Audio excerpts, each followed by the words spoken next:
জয়গুরু জয়গুরু জয়গুরু। আমরা দর্শন করছি আমাদের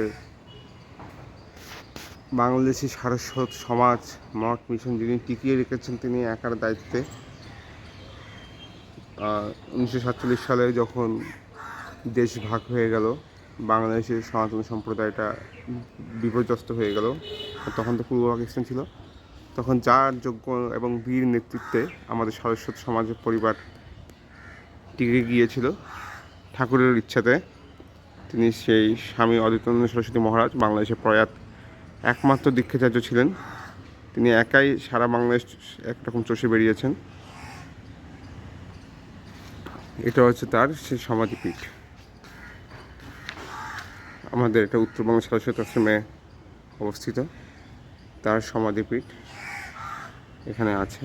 আপনারা বগুড়া আসলে অবশ্যই দর্শন করবেন, প্রণাম জানাবেন, কারণ তার অনেক আত্মত্যাগের ফলেই কিন্তু আমাদের এই আজকের